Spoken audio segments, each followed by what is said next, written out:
me as an individual in an emergency department and my knowledge is not the limiting factor. So if I am 10% more knowledgeable or 10% more efficient or make 10% better decisions, the emergency department isn't going to operate 10% better.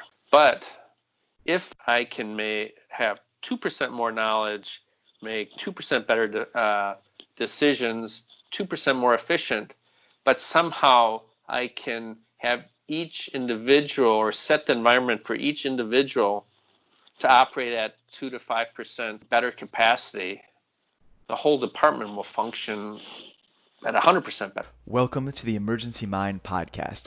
I'm Dan Dworkis, and this is a space where we bring together lessons from the emergency department and beyond about performing when it matters the most and applying knowledge under pressure. Our guest this episode is Dr. Felix Ankel, a board-certified emergency physician based in St. Paul, Minnesota. Formerly a residency program director, he's currently a self-described clinical educator who tries to integrate educational innovation with the Institute for Healthcare Improvement's quadruple aim, which brings together quality, experience, stewardship, and joy at work. In our conversation this episode, we dig into the importance of building cultures and institutional structures designed to maximize the chances for individuals and teams to succeed.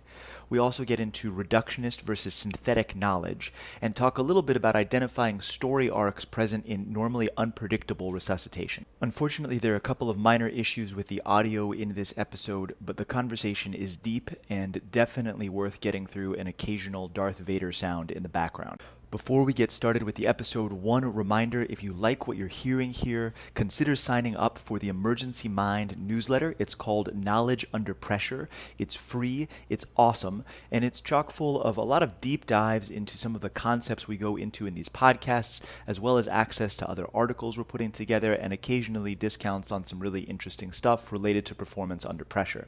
If that sounds like something you're interested in, you can sign up at emergencymind.com/signup. Okay, all that said, let's get to the episode. I hope you enjoy. All right. Well, Felix, thank you so much for joining the podcast. It's absolutely awesome to get to sit here and talk with you about this. I've been looking forward to it, and thank you. Yeah, my pleasure. So we were talking a little bit yesterday, sort of setting up for this, about some of the arc of your career, which has been a really interesting mix of sort of influences. And I wonder if you could take us back in time a little bit to when you first started doing emergency medicine, either as a medical student or a brand new intern or whatever it was. What was that like? What got you into emergency medicine to begin with? Yeah, I mean, I would say I was exposed late to emergency medicine medical school. I was going to go to anesthesia. I was really interested in critical care medicine. And I heard about this new specialty, emergency medicine, and the medical school I went to didn't have an emergency medicine residency, and it was suggested that I take an away rotation. So I actually canceled my fourth year anesthesia sub-internship and and did an emergency medicine rotation in Pittsburgh that had a residency and had a fairly strong department. And I think my first experience was one of awe and excitement. They had a very strong pre-hospital and participatory pre-hospital program. I did now, in retrospect, I didn't know what the feeling was based on, but I think at that point I appreciated their relationship to knowledge. You know, that knowledge was maybe not solely in the domain of the individual, but in the group, and that it was a shared process.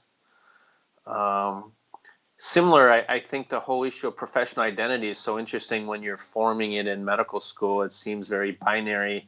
You're either a physician or not a physician, a surgeon, not a physician.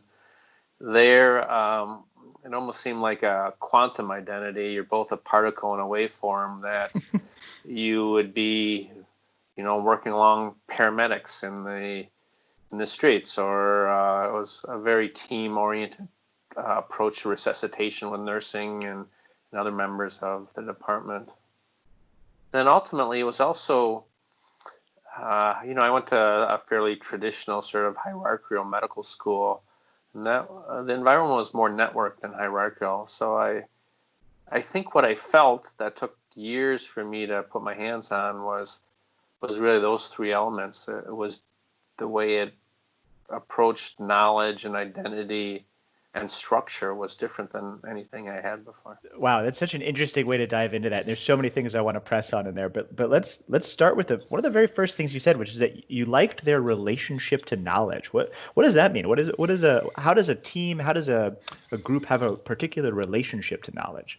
My parents were academics, and so there was always really an analytic focus to knowledge. If you look at a question and you break it down in small parts and you know everything about that small part and you put it back together, then you're an expert.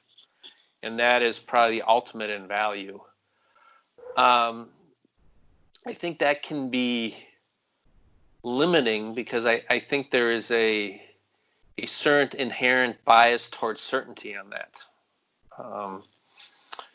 I think there's another way to really look towards knowledge, which is more of a synthetic way, is that you look at disparate disciplines and see the connections, which it's more of a relational than a transactional kind of approach to knowledge. And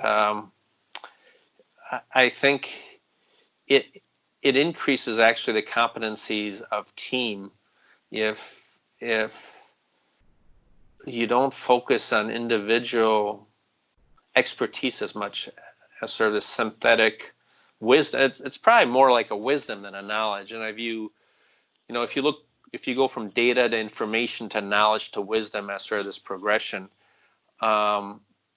it's truly wisdom, which I view wisdom as sort of this shared space, shared with patients and shared with the community, shared with other members of the healthcare team. So that was,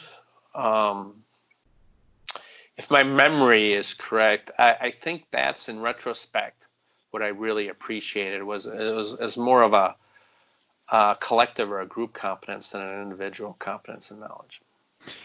So you're saying while some teams or some approaches might be to deconstruct a procedure or a technique and then really hyper focus on the individual subcomponents of it. Another way to do it is to say, okay, well, we're going to put together the different abilities that everybody has and synthesize them into the action as a whole. Is that right? Yeah, I mean, you put it very well. My personal belief is you can have competent individuals and incompetent teams, and you can have an occasional incompetent individual, but you can have a competent team because the rest of the team kind of adjusts to that. And I think that's based on more of a synthetic model than an analytic model. So it's more of an outward facing rather than inward facing kind of model. How do you feel that? What does that feel like in a room, right? So you're running a resuscitation and you have your other team members with you and your nurses and your doctors and your techs, and you say, hey guys, we're going to try to build a resuscitation plan that's more of a synthetic model today as opposed to, I guess the opposite would be more like a reductionist model, right? Like what does that actually logistically equal? It probably equals if there is sort of this cognitive or emotional trigger that something isn't the way you would see it. I think it moves from the, wow, that must be wrong, how can I help them see the right, to this, why are they doing it this way? So it's there's times you just have to say, you got to do it this way. But I think there's many opportunities that we miss in highly hierarchical kind of situations where of sort of system learning.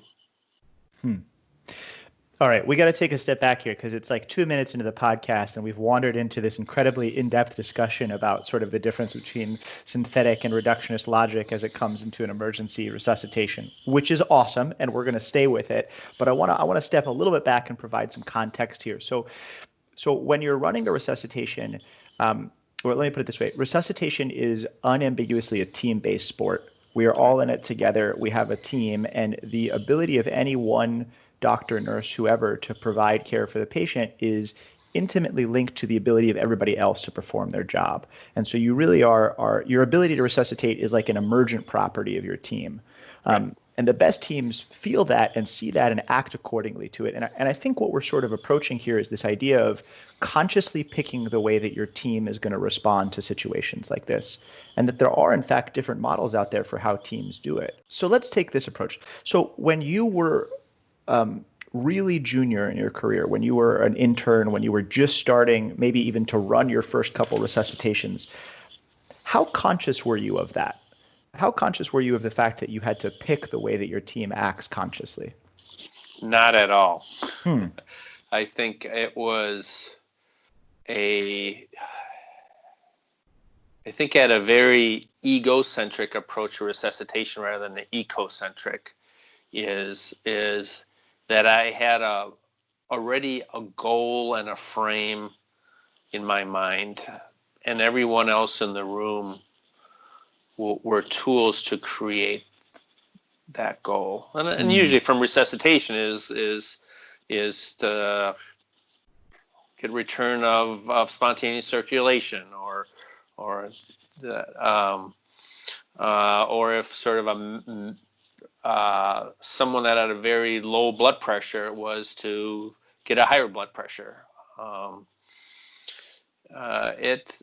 And even I think as a junior attending, it was very inward focus.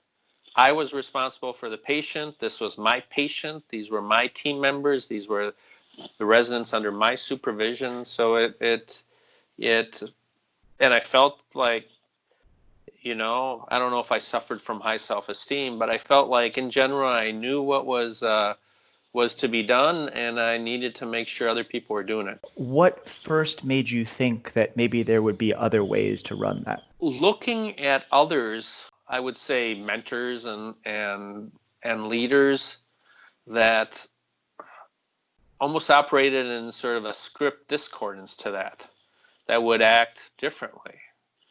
And so I work with a surgeon who again, I had over the years formed probably my own internal biases or prejudices about how behaviors should happen in a trauma activation. And I noticed a fairly senior surgeon that was well respected that was able to have a reflective component to the trauma resuscitation, was not always a directive component. And that was fascinating to me, saying that how does asking people for their opinion help anything during a resuscitation? How is being open to other ways of performing procedures, how is that helpful? You need to direct the team, make sure there's cohesion, eliminate errors, do that. That's how I probably was wired for a very long time. Can we expound on that a little bit? So you're saying that there's two approaches here. There's a directive approach versus more of a reflective approach. It sounds like one is more of, as you were saying, the egocentric, this is my team, this is my goal, this is how we're going to run it.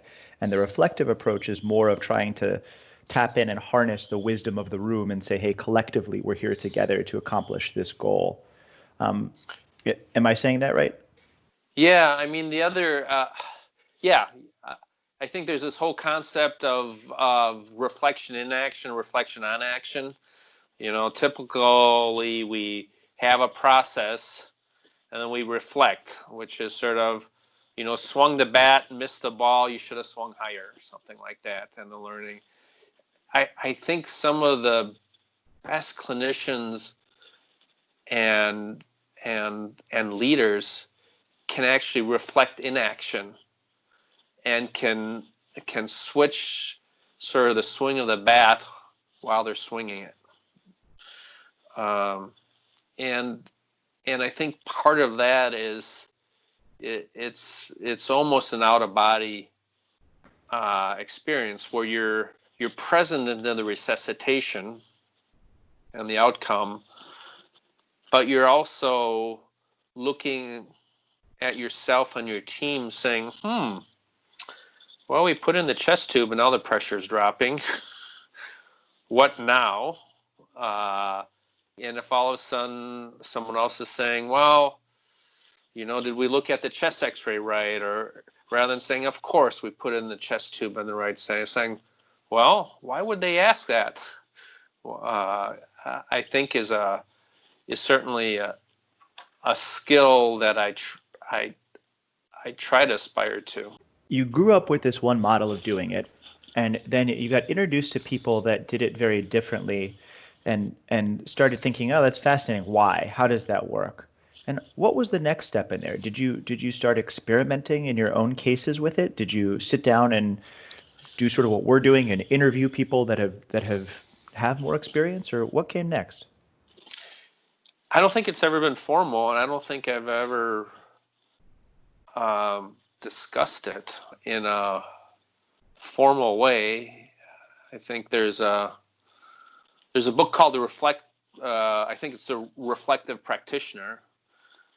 So I'm a little geeky in terms of the theory of it all, and usually it's almost like when I read some of these theories that kind of speak to me, I'm like, oh, that's what it was. And so I don't think I've really dove into it other than knowing that me as an individual in an emergency department and my knowledge is not the limiting factor. So if I am 10% more knowledgeable or 10% more efficient or make 10% better decisions, the emergency department isn't going to operate 10% better. But if I can have 2% more knowledge, make 2% better decisions, 2% more efficient, but somehow I can have each individual or set the environment for each individual to operate at 2 to 5% better capacity, the whole department will function at 100% better. It's not just self-improvement, but it's improvement within context. It's improving the system. And instead of individually making your ship better, your job is to create a tide that raises everything. Functionally, Felix, what does that look like on shift for you? I mean, how much of this, and I guess this goes back to this idea of reflecting on action afterwards versus reflecting in action. But when you're on how much of this idea of getting 2% better is something you do on shift, or is this in your off shift time you're trying to change the system? So good question. I mean, I'm just reflecting. I worked yesterday and I worked last Friday. So we have a residency in St. Paul at Regions, and I try to always frame the shift with the residents and saying, what are your goals? What do you want to do? As a marker, when things get really stressful or busy, we can focus on that. I think our department is a very integrated department, and we've started patient safety rounds once a shift at the beginning, and it started out with pretty much who's at a risk of a fall, but actually those rounds have now evolved where it's really what are the expectations for the shift for everyone, and they're now not once a shift, they're once every couple hours and all that. So it's I think it helps with cadence. And it's interesting to me, stress is what you can't control and what you can't predict.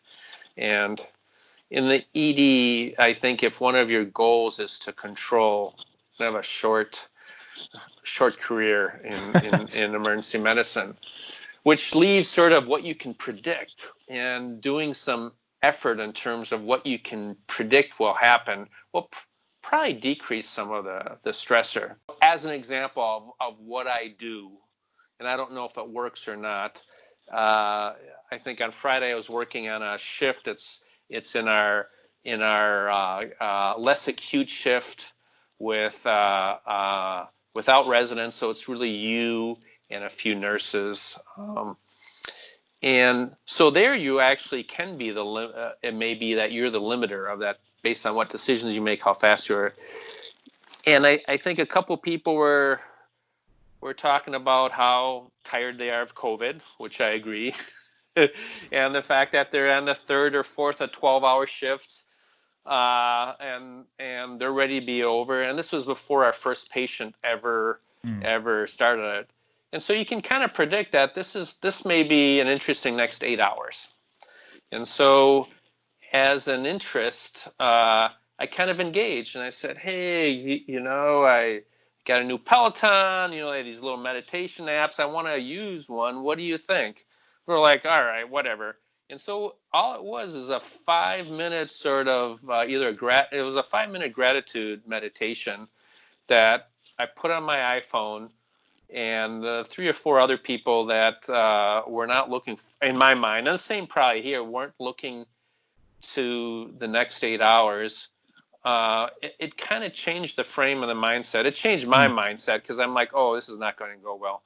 But after that, I was like, we'll do it. So I do think you can do little micro interventions to set a tone that ultimately I think does decrease stress and improve decisions. So let's weave these things together, right? So we have the idea of reflection in action. So you say, hey, there's a current here, an energy, whatever. I have to say there's an energy because I live in California and that's how we talk about things, right? But there's a current here that feels to me like it's going in a direction that I'm not loving, and I can't control everything, but I can predict if we do nothing, it's going to point us in a direction that's maybe a little bit suboptimal. So I'm going to step forward and do one of these micro interventions and sort of try to calm the team a little bit. That's one thing to do when you are the physician leader of a team, when you're the boss and you're sort of in head of it and everybody else is around you. What do you do if you're feeling that same sort of current? You predict something's not going to quite go right, but you're not necessarily the head leader of the team or the head leader of the resuscitation. How do you lead that sort of micro intervention from below? So that is a great question because, and I've counseled some of our residents on that. I mean, I'm one of the more senior people in our department. I've had various leadership positions, come from privilege. And so if I say, hey, let's do this 5-minute thing on Peloton, I think people in general probably will say yes. One of the things I work with our residents is this whole concept of boundary management. I always say that, have you heard of Doctors Without Borders? Yes, I have. Okay. Have you heard about Doctors Without Boundaries? No, because it doesn't exist. But I think we actually don't train enough about boundaries. If it were up to me, again, I think we are mandated to have ACLS, which is our advanced cardiac life support and advanced trauma life support. I would love to have an advanced boundary life support class for members in emergency medicine. And part of that is how to deal with the inherent sort of biases and prejudices and microaggressions that happen in an emergency department of that. How I work with the residents, I talk to them, first of all, to identify their triggers, to either have a boundary management system saying this is not right, or to have them have an ally or a bystander training of others how to do that. And so if, let's say, a resident is overwhelmed, the staff is overwhelmed, people are laying in sort of on the resident because the department is too much under stress, how can a resident who may not be in the top of a hierarchy kind of set a tone? I think at times I do tell residents it's going to be your responsibility to speak up, whether it's scripting of, I just wanted to make sure I hear what you're trying to say, because I think the message I received may not be the message you're trying to send and all that. I don't think we actually do a lot of that in training. terms of how you as an individual can set the tone for high performance. But I think it's about language. It's about setting boundaries in my mind. That's really interesting because it strikes me that there's a couple of different sort of ways that we can do these micro interventions, right? And the goal of all of this is to as much as possible address the controllable parts of our mind and our physiology in order to perform better under pressure, both individually and as a team. And the idea of these micro interventions is that we're sort of steering ourselves back, steering our whole team back towards the directions that we want to go. So there's one thing which is the category of those that we can do if we're the leader of the team. And there's one which is the category we can do if, hey, we're not the leader, but we still see it and we want to try to bend the arc. Mm-hmm. And then maybe there's a third piece, which is things we can do in either of those positions to empower everyone else around us to make those same interventions. And I wonder if we could talk about that for a little bit, because in that triad you put out at the beginning, knowledge, identity, and structure, like this is maybe the structure component, right? This is the overall culture of a place, which is so intimately tied to the ability of its teams to function. So you mentioned a little bit about that, right? Talking like individually stepping up and being a witness and a positive bystander, and encouraging your team through your actions. But how else do you build a culture that tries to address this proactively? Yeah, great question. And again, I would not consider myself a culture expert. I can tell you I was a residency director for many years, and the sort of things that I would do to influence culture. And it ultimately depends on what the definition of culture is. And for me, Parker Palmer is sort of this educator guru. And it was interesting, I think, and I hope I'm not misattributing this quote, in general, culture is what is real and what has power. And so let's say in our country, maybe till very recently, what is real is science and what has power is money. But in some cultures, what is real is, let's say, faith, and what has power is how old you are, the elderly and everything like that. But in general, culture is, so I view for me, culture is what is real and what has power. And then I view it's demonstrated by language, artifacts, and celebrations. And I do agree with you, is an investment in sort of the structure and the environment is often has a higher ROI than some of the individual trainings and all that. So I do look for language, and I do look at phrases. And when I was in a residency director position, is how things were phrased, what are the words we use. And then the artifacts are sort of interesting.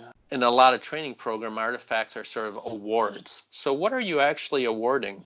And so when I came on, I'm like, well, we talk about humanism, but it's not as part of our award. So we had a residency humanism award named after the most humanistic sort of faculty member. And all those awards were in the hallway that not only emergency physicians, but the rest of the hospital walk by all the time. So you saw, here's a humanism award, we had an advocacy award, a nurse educator award, all that. But that was artifacts of what were important to us. And then the celebrations are often, from my perspective of residency directors, graduations, or how do we do residency picnics, or how does our department do the holiday picnics? How inclusive are we? If there's going to be skits, how do we portray others? How do we portray patients and all that? So being this learning, whether you're learning choreography or a master architect and all that, I do think there's design elements that can help people perform at their best in emergency departments. Investing in culture is investing in performance, and investing in structure is investing in performance. And it circles back to that idea you were saying about your job whether you're a team leader or a team participant or whatever, is to make you and everybody else 1 to 2% better today. Like you're saying, the artifacts and the things that we do to show what it is that we truly value, right? Like I think that we can, as leaders, say we value continuing improvement, we value growth. And then implicit in that is the idea that we are not finished products, that we're still learners and evolving people, and that we can do things that encourage people to do that. I guess I never really thought of those as micro interventions, but they probably are. When you're doing things like that, when you're either subtly changing the artifacts of your culture or doing these micro interventions, do you call it out? Do you say this out loud? Like, hey guys, we're going to do a micro intervention to change our tone. Or do you just sort of subtly, play a Peloton app in the background? I probably don't even give it that much thought when it happens. I think it's just reflecting on, hey, this shift really went well. And who would have known if I did the Peloton app on meditation and we didn't do it? It probably would have been a well shot. I mean, we have incredible nurses and the people I was working with. I was actually feeling kind of the same thing. I was like, well, I'm done with COVID. I'm done. We had a pod where it's sort of the hot zone. I wouldn't say I'm done with it. I mean, I think this is where we step up, but getting in and out of PPE 20 times in 8 hours, it's just a different thing. And so doing that, it did kind of change the tone, but I don't think I was going to oh, this is a thing I should do right now. I think when you're in formal positions, so when I'm in formal leadership positions and have a formal team, I think consciously on culture a lot more. I think when I'm part of a team, I would say it's more being present enough to do something in a more informal way. I get hives sometimes when there's a forceful sort of, we're going to change culture and this is how we're going to do it.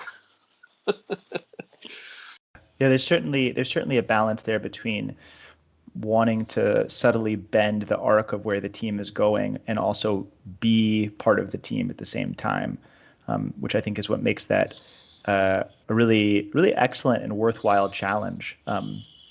Because I do think that with different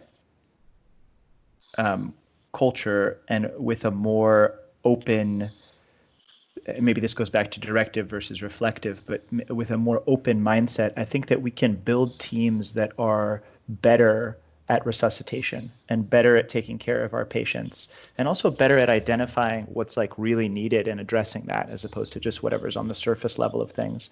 And I think that's part of our challenge as emergency practitioners is to do that, while somebody is bleeding profusely on top of us. And that balance of, yeah, we're gonna change the culture, but also we're gonna, tamponade the wound is like very, very real, very visceral. I wonder if we can change gears slightly. There's something that you said yesterday as we were setting up for this that I've been thinking about, and we talked a little bit about it today, but it's the difference between control and prediction, and the idea that you cannot control everything, or honestly even most things in an emergency, but you can try to predict what's going to happen, both for you, the patient, and your team. And you said this yesterday, and I've been thinking about it since.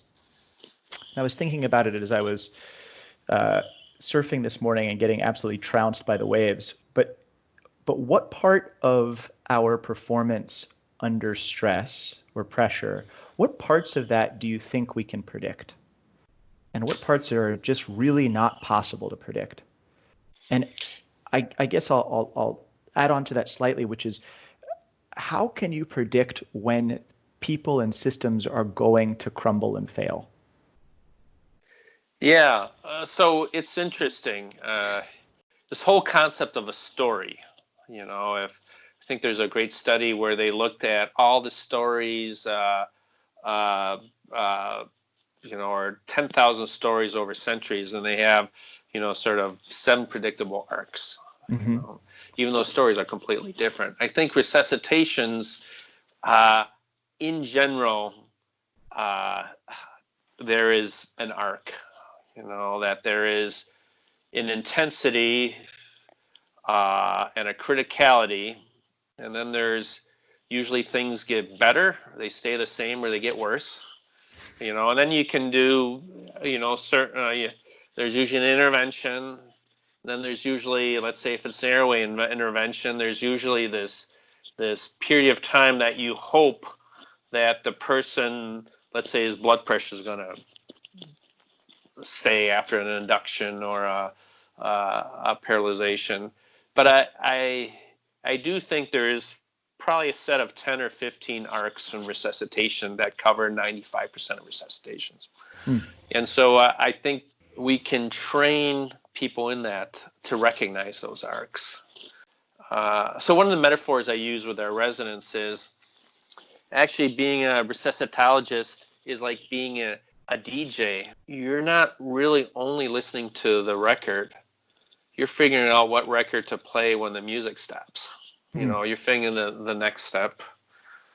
As a total aside, it's interesting. So I'm writing a series on the future or helping write a series on the future of medical education. So it kind of looked at people that are professionals in sort of future thinking. So there's actually an association of professional futurists, which I never knew existed, and there's a 6-step process, and 5 of the steps I'm very familiar with. It's probably part of strategic planning and SWOT analysis and all that.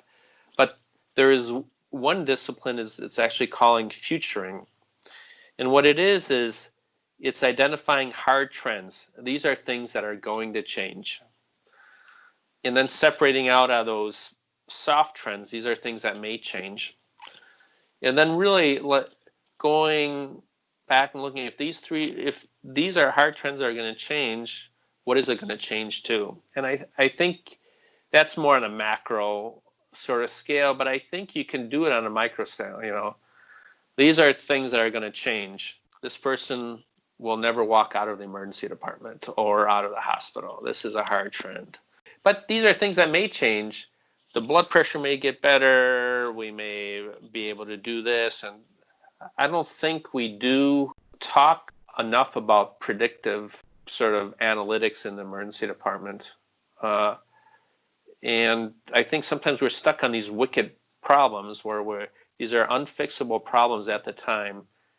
And we're trying to go towards it from different angles rather than seeing what is actually going to happen. So resuscitation, a cardiac arrest, is sometimes a wicked problem, and that it's hard and it's maybe unknowable and there's a billion variables. But from that or within that, can you find an arc, a heuristic, a mental model that captures a lot of the variability and enough of the variability that you can work with it and predict a little bit what's going to happen next? I think so. It's actually having a lot of mental models. I mean, one of the people I follow is Shane Parrish. Absolutely. So when we're on shift, we talk a lot about the 80-20 rule or thing. We know for sure the patient's not going to be in the emergency department for the next 24 hours. So that means they need to be going somewhere. And what do we need to do before they go somewhere? And I mean, a lot of times we're like, oh boy, I got the airway in.